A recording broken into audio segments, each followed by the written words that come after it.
Ya, ada keterbatasan dalam merayakan datangnya tahun kerbau logam karena dunia masih dilanda pandemi COVID-19. Apalagi peningkatan jumlah kasus positif membayangi setiap datangnya libur panjang. Bagaimana merayakan tahun baru Imlek dengan menerapkan protokol kesehatan yang ketat tanpa menghilangkan semangat toleransi yang menjadi khas perayaan Imlek di tanah air? Kami akan merefleksikan perayaan tahun baru Imlek di tengah pandemi kali ini bersama narasumber yang bergabung melalui daring. Ada Santi Ding, juru bicara Perhimpunan Inti Indonesia Tionghoa, Sony Hari B. Harmadi, Ketua Bidang Perubahan Perilaku Satgas COVID-19, dan ada Dedi Rahim, Wakil Wali Kota Bogor. Selamat malam Bu Santi, Pak Sony, dan juga Pak Dedi. Ya, selamat malam. Saya ke Bu Santi dulu mungkin ya. Baik. Bu Santi, Imlek tahun ini diselenggarakan tentunya jauh dari hingar-bingar kalau kemudian dibandingkan dengan tahun lalu. Penuh dengan keterbatasan, kesederhanaan. Bagaimana kemudian memaknai perayaan Imlek tahun ini? Ya, sebenarnya kan makna Imlek itu aslinya adalah berasal dari Tiongkok yang berwaktu ya kita menyambut kesukacitaan musim semi. Jadi dengan udara yang lebih hangat itu ada makna kesukacitaan, ada makna harapan untuk menyambut musim semi. Nah, kita tetap bersyukur sih memang untuk tahun ini karena pandemi ini jadi mungkin tidak bisa hingar-bingar seperti biasanya, tapi tetap bersyukur diberi kesehatan dan saya berharap bahwa tahun baru ini bisa menjadi harapan untuk Indonesia lebih baik lagi, untuk pandemi bisa lebih menurun ya. Jadi kita bisa tahun depan next year kita bisa menyambut tahun baru Imlek ini seperti biasa. Oke, tapi kalau dari pemerintah sendiri, Pak Sony, bagaimana kemudian anjuran untuk merayakan Imlek tahun ini? Karena memang harus jauh dari kerumunan, kemudian menjaga protokol kesehatan. Anjurannya seperti apa dari Satgas? Ya, Pak Sony. Baik, belum tersambung ya Pak Sony ya. Baik. Pak Sony bisa mendengar saya? Oke, kita ke Pak Dedi ya. Pak Dedi, kalau kemudian kita bicara aturan dalam merayakan tahun baru Imlek, kemudian juga dalam rangka menjalani libur panjang begitu ya, karena memang karena ada tahun baru Imlek kemudian jadi long weekend.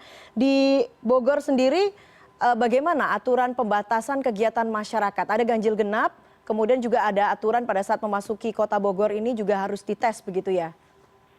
Ya, jadi memang kalau terkait dengan Imlek, kita sudah merayakan ya kegiatan Imlek ini dengan kita ganti nama menjadi Bogor Street Festival.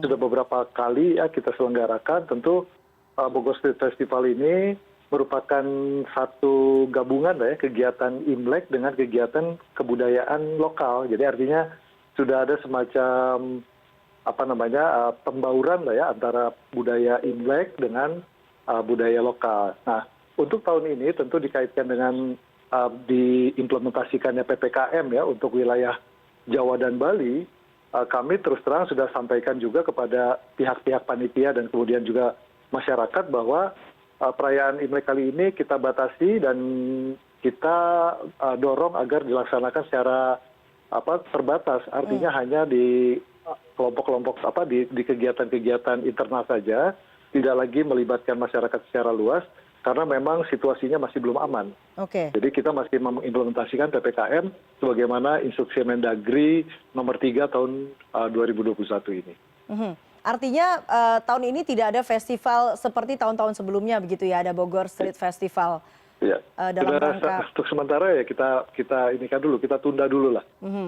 Oke, tapi kemudian bagaimana nantinya, karena kita tahu Imlek di tanah air ini menjadi salah satu bentuk semangat toleransi begitu ya. Bagaimana kemudian tetap merayakan Imlek dan menjaga semangat toleransi itu, tapi kemudian tidak ada festival yang mencerminkan itu, kalau begitu Pak Dedi?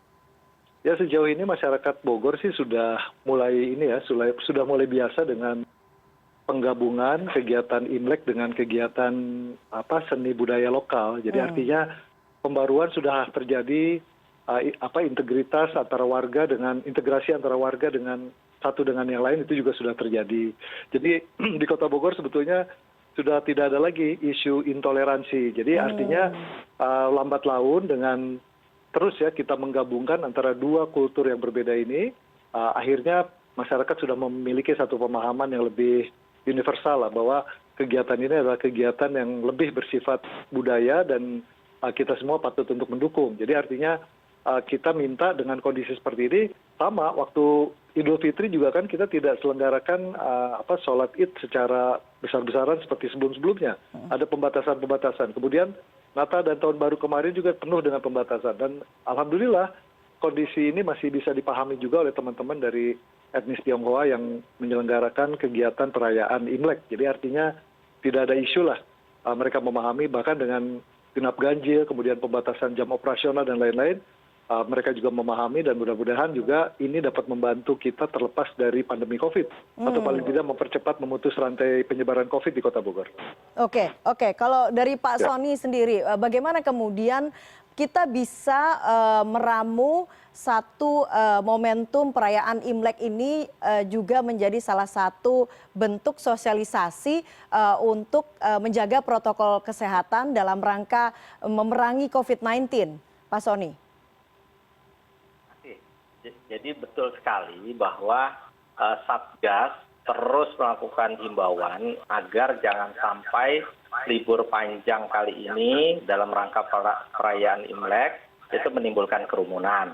Lalu kami juga menghimbau kepada para pengelola tempat ibadah untuk mengajak masyarakat melakukan perayaan secara sederhana melalui virtual tanpa mengurangi makna perayaan Imlek itu sendiri. Bahkan kami juga mengimbau pada para tokoh Tionghoa agar masyarakat Tionghoanya betul-betul dalam pelaksanaan kali ini mendukung upaya pemerintah untuk menghindari munculnya kerumunan. Jadi memang lebih ke acara-acara yang bersifat terbatas, pada acara-acara keluarga inti.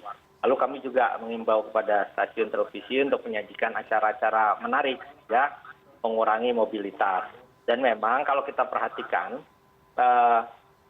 pengelola vihara misalkan juga pengelola tempat-tempat ibadah itu sudah menjadi teladan dalam menerapkan protokol kesehatan. Sehingga kalau ada ibadah tetap mengikuti mengacu pada kebijakan PPKM sesuai instruksi Menteri Dalam Negeri tahun 2020 tadi. Jadi ada kapasitas maksimum yang bisa dilakukan dalam beribadah. Oke, Bu Santi, dengan berbagai aturan yang kemudian diterapkan pada saat ini, pada saat pandemi COVID-19, apakah itu kemudian akhirnya mengurangi esensi dari perayaan Imlek ini sendiri, Bu Santi? Sebenarnya sih memang tidak sih. Jadi ada beberapa contoh, misalnya karena memang pandemi ya, jadi biasanya kita semuanya bergabung, terus silaturahmi, bagi-bagi angpau, beberapa tradisi lainnya memang harus bergabung ramai-ramai. Tapi karena tahun ini pandemi, jadi ya ada beberapa tradisi seperti angpau dan lain-lain itu tetap terjadi secara virtual. Terus kirim hampers melalui ojek online, jadi tetap tidak mengurangi esensi Imlek nasional ini gitu. Oke, jadi angpau secara virtual itu maksudnya melalui aplikasi gitu betul. ya. Jadi tidak langsung diberikan untuk menghindari terjadinya khawatir kalau kemudian nanti ada transfer begitu ya dari virus atau apapun itu begitu ya Bu Santi ya? Betul. Baik, kita akan lanjutkan refleksi merayakan Imlek di tengah pandemi ini setelah jeda berikut ini. Tetap bersama kami di CNN Indonesia Newscast.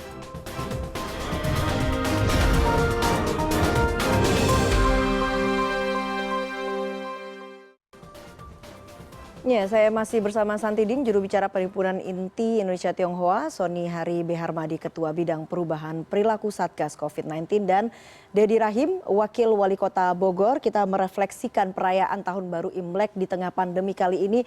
Pak Dedi, kalau kemudian tadi Bu Santi sempat menyebutkan beberapa tradisi perayaan Imlek begitu, bagi-bagi angpau, kemudian juga tadi Pak Dedi mengatakan bahwa di Bogor selama ini perayaan Imlek itu bentuknya seperti Bogor Festival begitu. Artinya dengan perayaan yang dengan penuh keterbatasan ataupun penuh aturan seperti ini, pembatasan kegiatan masyarakat, ada kemudian implikasi atau dampak ekonomi dari perubahan perilaku ini. Apakah kemudian pemerintah Kota Bogor memiliki wadah ataupun solusi terhadap dampak ekonomi akibat pembatasan kegiatan masyarakat ini, Pak Dedi? Ya kita memang sejak awal pikir ya, apakah kita mau selesaikan dulu pandemi atau kita selamatkan ekonomi. Jadi kita tidak mungkin bisa menyelesaikan dalam kebersamaan. Artinya dalam kondisi seperti sekarang kita prioritaskan dulu keselamatan masyarakat. Artinya kesehatan masyarakat itu yang harus kita capai duluan gitu kan. Setelah itu ekonomi. Akan tetapi dalam proses pemerintah, tidak hanya pemerintah Kota Bogor, pemerintah pusat pun mencoba untuk mengkombinasikan antara penyelamatan ekonomi dengan penyelesaian pandemi. Jadi di Bogor pun sama. Kita ada pelonggaran-pelonggaran tetapi tentu harus tetap melaksanakan protokol kesehatan secara ketat. Jadi sejauh ini di dunia ekonomi, di dunia bisnis sudah merasa tenang ya. Adanya mulai pemulihan ekonomi sedikit demi sedikit. Apalagi akhir tahun kemarin okupansi dari hotel misalnya sudah agak membaik, kemudian juga di industri kuliner, industri makanan dan lain sebagainya juga sudah membaik, tetapi ternyata ada konsekuensi lain. Penambahan jumlah kasus terkonfirmasi positif COVID juga meningkat. Jadi kita harus memilih. Nah pada saat ini tentu harus kita kembalikan pada posisi yang paling aman ya, di mana masyarakat harus kita jauhkan dulu dari risiko terpapar COVID secara lebih meluas. Ini yang kita ambil adalah melakukan pembatasan-pembatasan sambil kita evaluasi terus bagaimana langkah-langkah pemulihan ekonomi ini bisa kita laksanakan lebih cermat ke depan. Oke, dan itu semua diterima oleh masyarakat Kota Bogor begitu pada khususnya Pak Dedi? Ya sebetulnya tentu kita juga melihat ya, yang paling terdampak itu ternyata bukan hanya masyarakat golongan di bawah, tetapi juga para pelaku ekonomi yang dengan modal yang cukup besar pun terdampak. Jadi artinya satu tahun ini kita semua belajar dan kita mulai coba mencari titik temunya ya. Misalnya dengan kondisi pembatasan kapasitas untuk ruang-ruang publik itu juga sebetulnya satu bentuk kompromi. Jadi kita tidak matikan usahanya, masih boleh, tetapi protokol kesehatan menjadi yang utama. Jadi insya Allah masyarakat sudah semakin paham, dunia usaha juga semakin paham bahwa kita memang sudah dalam posisi yang harus memilih ya, karena keselamatan rakyat adalah hukum yang utama gitu kan, hukum tertinggi. Oke, keluhan-keluhan ekonomi ini apakah kemudian sempat didengar di komunitas, Bu Santi? Ya, kalau untuk keluhan ekonomi ya pasti semua di awal tahun bisa dibilang menjerit ya. Semua komunitas UMKM menengah ke atas, tapi kita semua harus sadar lah bahwa untuk membantu pemerintah dalam menghadapi atau menyelesaikan persoalan COVID ini kita harus diletak di nomor 1. Dan sekarang sih di akhir tahun sudah mulai membaik karena memang pemerintah sudah oke dan vaksin memang sudah ada, jadi sudah pelan-pelan lebih oke lah. Tapi apakah kemudian komunitas misalnya punya solusi begitu untuk menjadi wadah? Kalau kita bicara misalnya perayaan Tahun Baru Imlek, kita lihat ada kesenian tradisional misalnya barongsai yang kemudian akhirnya terdampak karena tidak bisa tampil, karena tidak bisa menciptakan keramaian dan lain sebagainya. Apakah kemudian itu komunitas juga sempat memberikan wadah ataupun solusi dari problematika seperti ini? Kami dari Perhimpunan Indonesia Tionghoa sih dari awal terjadinya ada wabah ini sih terus berusaha menggalang dana dan kemudian memang membantu beberapa masyarakat yang kesusahan, contoh memberikan sembako dan lain-lain. Dan beberapa sih UMKM juga kami bantu. Oke, baik. Pak Sony, apakah kemudian masalah ekonomi ini selalu menjadi salah satu kendala untuk memerangi COVID-19 selama ini yang dialami? Ya Mbak, jadi bukannya menjadi kendala, tetapi kita harus tetap mempertimbangkan hal tersebut. Karena bagaimanapun juga aktivitas ekonomi harus tetap berjalan. Tetapi semua pihak harus mendukung, apalagi dalam kelompok masyarakat Tionghoa banyak yang menjadi pelaku usaha. Nah, dukungan mereka juga sangat penting bagi kita, sehingga mematuhi protokol kesehatan, melaksanakan kebijakan-kebijakan pemerintah seperti PPKM ya, pembatasan orang yang bekerja di kantor dan seterusnya itu menjadi penting. Kita ini kan menuju less contact society ya. Jadi transaksi masih tetap terjadi tetapi dengan kontak yang semakin sedikit. Sebagai contoh tadi Bu Santi sudah sampaikan dalam perayaan Imlek, berian angpau dirubah. Saya juga udah coba tanya ke teman-teman yang merayakan Imlek, ya mereka sekarang langsung saja pakai e-money atau kemudian ditransfer ya melalui m-banking dan ya, jadi tradisinya tetap tapi menyesuaikan dengan kondisi yang ada adaptasi di sana. Dan juga kami sudah minta agar dalam pesan-pesan perayaan Imlek itu menyampaikan pesan-pesan upaya bersama untuk mematuhi protokol kesehatan, mendukung program vaksinasi dan seterusnya. Jadi menurut kami sudah sangat baik ini perayaan-perayaan ini juga diisi oleh upaya untuk menyampaikan pesan-pesan untuk mendukung kita sama-sama mengakhiri pandemi COVID-19. Oke, artinya momentum perayaan hari besar ini justru bisa dijadikan sebagai tools begitu ya untuk mengkampanyekan protokol kesehatan begitu ya, kurang lebih seperti itu ya Pak Soni ya? Betul sekali Mbak Eva. Oke, tapi kalau kemudian kita bandingkan dengan perayaan-perayaan hari-hari besar seperti sebelumnya, Anda melihat adakah tren perubahan atau tren perbaikan dari masyarakat lebih kemudian taat terhadap protokol kesehatan dan lain sebagainya? Nah ini bagus nih pertanyaan. Jadi begini, dalam beberapa minggu terakhir khususnya setelah minggu ketiga Januari kemarin, ya dengan upaya pemerintah mendorong pelaksanaan PPKM didukung oleh pemerintah daerah seperti Pak Dedi tadi sampaikan, dukungan pemerintah daerah ini luar biasa. Masyarakat juga mendukung luar biasa dan hasilnya sekarang kepatuhan masyarakat terhadap protokol kesehatan yang kita kenal dengan 3M itu meningkat. Meningkatnya cukup drastis Mbak Eva. Nah, untuk kali ini pelaksanaan Imlek ini kan juga liburnya Jumat, Sabtu, Minggu. Tidak seheboh libur panjang sebelumnya. Jadi masyarakat sudah lebih memahami bahwa kita dalam kondisi harus berjuang bersama-sama mengurangi mobilitas. Nah, ini mengurangi mobilitas ini penting sekali karena para epidemiolog juga sudah mengingatkan bahwa 3M itu harus disertai dengan pembatasan mobilitas.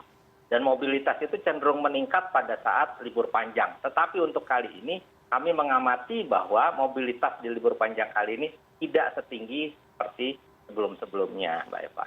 Oke, kalau dari Pak Dedi, apakah memang catatannya di Bogor ini memang mobilitas masyarakat itu cenderung tidak terlalu meningkat di libur panjang kali ini? Karena memang ada sanksi yang cukup tegas begitu ya, Pak Dedi di Bogor?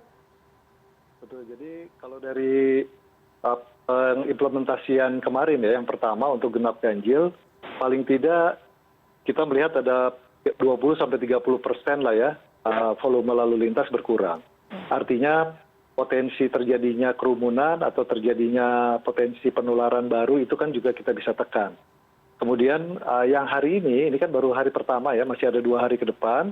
Tentu kita akan evaluasi terus. Nah, di yang pelaksanaan hari ini memang kita terapkan Perwali 07 2020 terkait dengan sanksi. Jadi ada beberapa poin sanksi yang memang bisa dikenakan apabila masih ada masyarakat yang belum patuh kepada PPKM ini. Jadi memang inilah tantangan buat kita semua. Mudah-mudahan sih masyarakat tidak perlu disangsi lah. Yang penting kesadarannya semakin meningkat. Kemudian tentu pemerintah kan punya tujuan yang sama. Inginnya adalah menurunnya tingkat penularan COVID. Karena kalau kita lihat sebetulnya kenapa kita lakukan langkah-langkah yang lebih drastis karena okupansi bed okupansi rasio di rumah sakit itu kan tinggi, masih tinggi. Dan ini yang kita coba untuk tekan. Biar bagaimanapun juga kan kasus aktif ini masih di atas 1.000 kasus ya. Jadi dengan ketersediaan rumah sakit, nah mudah-mudahan dengan jumlah penularan yang semakin kurang, teman-teman di medis ini tidak terlalu kewalahan terus-menerus. Jadi ini kita juga arahnya ke sana, intinya seperti itu. Oke, artinya aturan ganjil genap ini dianggap cukup efektif begitu ya Pak Dedi, dan ini rencananya apakah kemudian akan dilanjutkan atau bagaimana? Ya, ya intinya begini Mbak, ini kan sebuah pesan kepada masyarakat. Genap ganjil maupun pelaksanaan pemberlakuan rapid test antigen ini kan sebuah pesan komunikasi kepada masyarakat bahwa apabila Anda akan mengunjungi sebuah wilayah tertentu, ada risiko tertentu. Nah, kita sampaikan pesannya dengan cara-cara yang kita lakukan terkait dengan kemungkinan langkah yang bisa kita ambil. Nah, inilah yang kita ambil sehingga kan ini sampai kepada masyarakat. Kan kita tidak ingin selalu ditakut-takuti dengan wah nanti akan terpapar begini-gini, tetapi langkah-langkahnya hanya langkah-langkah yang standar. Nah, langkah-langkah drastis ini lebih memberikan pemahaman kepada masyarakat atau lebih memperlihatkan kepada masyarakat bahwa ada keseriusan dari kita semua untuk mencoba terus mengurangi tingkat risiko. Dan tentunya kita berharap harus dilaksanakannya secara menyeluruh, bukan hanya di Kota Bogor saja. Kalau bisa ya semua daerah dan ada turunan yang sama sehingga koordinasi antara daerah satu dengan yang lain itu lebih solid lagi. Dan pencapaiannya pun bisa lebih terlihat ya.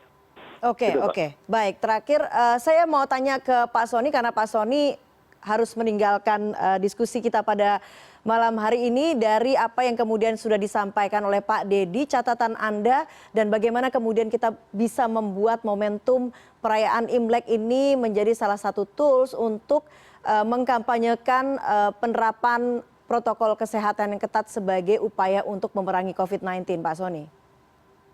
Ya, jadi Satgas penanganan COVID-19 tingkat nasional tidak bisa bekerja sendirian. Dukungan dari Satgas daerah menjadi sangat penting. Nah, dengan pelaksanaan PPKM dan sekarang dilanjutkan dengan PPKM Mikro didukung oleh teman-teman di daerah, itu hasilnya nyata. Minggu lalu kita masih melihat bahwa kasus aktif Indonesia sekitar 175.000. Tetapi hari ini kasus aktifnya sudah turun menjadi 165.000. Itu sebuah capaian prestasi.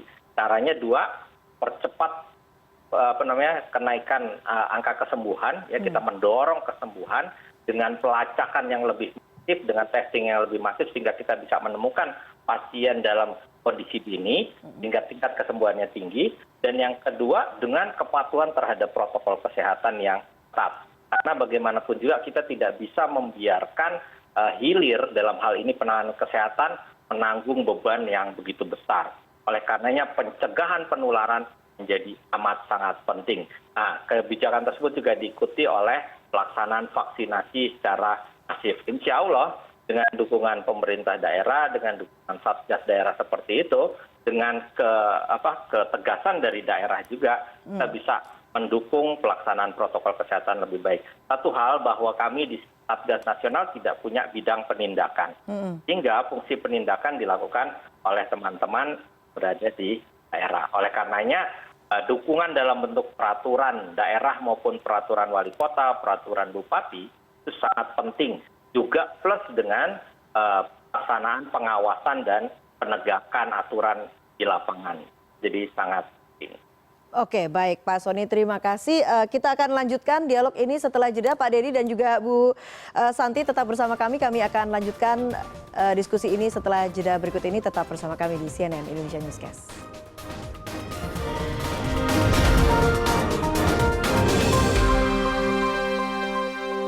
Ya, saya masih mendiskusikan refleksi perayaan Imlek di tengah pandemi. Saya ke Bu Santi. Bu Santi, kalau kemudian tadi kita dengarkan diskusi antara Pak Dedi dan juga Pak Soni, ada kemudian pembatasan mobilitas masyarakat yang itu kemudian menjadi salah satu kunci upaya untuk memerangi COVID-19 gitu. Padahal kita tahu perayaan Imlek ini dikenal dengan silaturahminya begitu ya, karena keluarga kemudian bertemu, kemudian juga ke wihara dan lain sebagainya. Bagaimana kemudian menyiasati pembatasan mobilitas ini? Iya, sebenarnya kami setiap tahun mulai tahun 2019-2020 beberapa perhimpunan Tionghoa di Indonesia mengadakan perayaan Imlek nasional. Ya, besar-besaran bisa dibilang. Tapi karena memang tahun ini tidak bisa, ya mau tidak maulah karena pandemi ini juga seperti itu. Mensiasati itu tetap seperti bahwa arti perayaan Imlek ini adalah bersukacita, kemudian bersyukur bahwa memang kita masih diberi kesehatan, tidak lupa bersyukur, berdoa bersama, dan memang sekarang kan teknologi juga termasuk canggih juga ya. Jadi ada jarak, bisa video call, bisa melaksanakan tradisi Imlek seperti biasa menggunakan teknologi, contoh angpau virtual, terus juga bertukaran hampers dan lain-lain. Ya sama sekali tidak mengurangin lah saya. Oke, dan perayaan Imlek nasional tahun ini juga nantinya akan dilakukan secara virtual begitu ya Bu Santi ya? Iya betul, tahun ini secara virtual dan sudah berkoordinasi kemarin kami Panitia Imlek Nasional kepada Bapak Presiden Jokowi dan memang harus melaksanakan ini secara virtual dan sesuai dengan prokes kesehatan. Nanti bentuknya akan seperti apa Bu Santi? Rencananya tanggal di 20 Februari semuanya virtual dan kita mengundang tokoh juga dan dirayakan juga ikut Bapak Jokowi, tokoh-tokoh nasional dan masyarakat tetap bisa ikut merasakan hangatnya sukacita Imlek Nasional ini walaupun secara virtual. Oke, kalau dari Bogor sendiri, apakah kemudian ada alternatif cara untuk merayakan Imlek, Pak Dedi? Jadi kami sudah berdiskusi juga ya dengan panitia Imlek dan kelihatannya semua saudara-saudara kita yang merayakan Imlek ini sudah paham ya. Ada beberapa pengalihan acara yang tadinya memang seperti arak-arakan barongsai gitu di jalan. Dan kemudian hanya dilakukan secara internal di wihara masing-masing. Kemudian juga untuk silaturahmi tentu bisa menjadi virtual.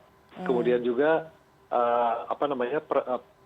atraksi budayanya juga dilakukan dalam bentuk taping video. Jadi kalau menurut saya sejauh ini banyak pemahaman, pengertian dari para pelaku budayanya sendiri, kemudian juga para pemuka-pemuka agama, sehingga hampir boleh dipastikan tidak ada penolakan yang keras ya. Mereka memahami situasinya dan mereka paham bahwa Kota Bogor masih di zona merah sekarang, sehingga kita perlu ada upaya bersama untuk bisa membahu menurunkan tingkat risiko penularan COVID di Kota Bogor. Sejauh ini alhamdulillah, jadi kita memberikan penghargaan kepada seluruh masyarakat yang merayakan Imlek dan sekarang sudah mau berubah ya dengan satu sistem baru ya, perayaan Imlek di tengah pandemi. Dan kita tentu sangat bahagia kalau memang dapat ada pengertian yang maksimal dari warga sehingga tidak melakukan kekisruhan dan lain-lain. Oke, Bu Santi, apakah memang secara aktif begitu ya komunitas ini kemudian berdiskusi dengan pemerintah daerah setempat sehingga bisa menemukan solusi yang baik begitu merayakan Imlek, namun juga sesuai dengan aturan yang kemudian diberlakukan di daerah masing-masing? Iya betul, karena kan bisa dibilang Imlek itu perayaan hari nasional. Jadi satu perayaan yang memang itu harus dirayakan dengan sukacita dan memang karena kondisi pandemi ini ya kita harus berpikir bagaimana cara merayakan dengan baik tapi sesuai dengan prokes. Ya tetap harus ada perayaan itu, tetap harus ada sukacita itu dengan cara yang memang kita mendukung pemerintah untuk menekan COVID-19 ini. Dan kemudian ada beberapa tradisi yang harus beralih secara virtual itu sama sekali pihak komunitas sama sekali tidak keberatan begitu ya? Ya betul. Sebenarnya ya mungkin agak sedikit berbeda tahun ini dengan tahun biasanya. Karena biasanya kita ketika hari Imlek itu langsung mengunjungi senior, mengunjungi keluarga inti, mengunjungi kakek nenek gitu kan. Tapi ya tahun ini seperti itu ya, mau tidak mau secara virtual, video call, mungkin hanya keluarga inti saja. Tapi tradisi seperti setiap malam tanggal 30 Sunshine sama hari ini tetap makan bareng, tetap melihat acara TV sampai tengah malam, kemudian video call mengucapkan selamat tahun baru, membagikan amplop secara virtual, ya sama terasa oke lah. Jadi tetap ada rasa sukacitanya, tetap merasa oh ini Imlek, tetap kita merayakan buat dumpling, kalau itu bawa dumpling, tetap makan dumpling. Jadi ya masih merasa senang sih. Oke, terakhir saya ke Bu Santi. Tidak lengkap rasanya ya kalau kita bicara tahun baru, tapi kemudian kita tidak bicara soal harapan baru. Kalau dari Bu Santi sendiri, harapan di tahun baru Imlek kali ini apa saja? Ya, pepatah China, 经历风雨见彩虹. Ketika kita tidak melalui hujan badai, maka tidak akan ada pelangi. Jadi saya yakin bahwa tidak ada kesusahan yang selamanya. Saya yakin bahwa Indonesia merupakan negara yang kuat, masyarakat kita hebat, dan kami masyarakat Indonesia akan terus bersama pemerintah Indonesia menghadapi dan menyelesaikan pandemi ini. Dan saya berdoa, kita semua berdoa bahwa Indonesia kita cepat pulih dan semangat tahun baru Imlek ini meningkatkan persatuan dan kesatuan bangsa menuju Indonesia maju dan Indonesia yang lebih baik. Amin. Baik, sekarang saya ke Pak Dedi. Pak Dedi, dengan perayaan tahun baru Imlek yang bisa kita katakan penuh dengan kesederhanaan, tapi kemudian juga justru lebih syarat makna, apa yang kemudian bisa diambil pelajaran dari perayaan yang berlangsung pada hari ini? Ya, jadi kalau cerita tahun lalu ya, tahun lalu itu adalah perayaan Imlek dilaksanakan di Bogor dalam bentuk Bogor Street Festival. Tidak lama kemudian, 2 minggu, kalau tidak salah 2 minggu, 3 minggu kemudian, kasus COVID pertama di Indonesia ya, kasus pertama COVID di Bogor terjadi. Jadi selama 1 tahun ini kita belajar bagaimana menghadapi situasi yang berat, dan semua ini dirasakan oleh masyarakat, dan tentu dengan kekompakan, kedisiplinan kita bersama, apalagi dalam perayaan tahun baru itu selalu ada harapan. Nah, harapan di depan ini sudah ada dengan adanya vaksin, dan kemudian juga tentu harus dibarengi dengan kedisiplinan, kemudian juga kekompakan, sehingga insya Allah dengan adanya satu harapan baru ya, kita bisa memutus rantai penyebaran COVID dan kita kembali ke situasi yang lebih baik, dan Indonesia akan pulih secara ekonomi, dan kita akan bangkit menuju Indonesia yang lebih kompak ya, lebih hebat lagi di masa depan ini. Baiklah, amin. Semoga semua harapan dan keinginan kita warga Indonesia ini terwujud tentunya dengan tahun baru, tentunya harapan baru. Bu Santi Ding, juru bicara Perhimpunan Indonesia Tionghoa, dan juga Pak Dedi Rahim, Wakil Wali Kota Bogor. Terima kasih atas diskusinya pada malam hari ini. Selamat malam.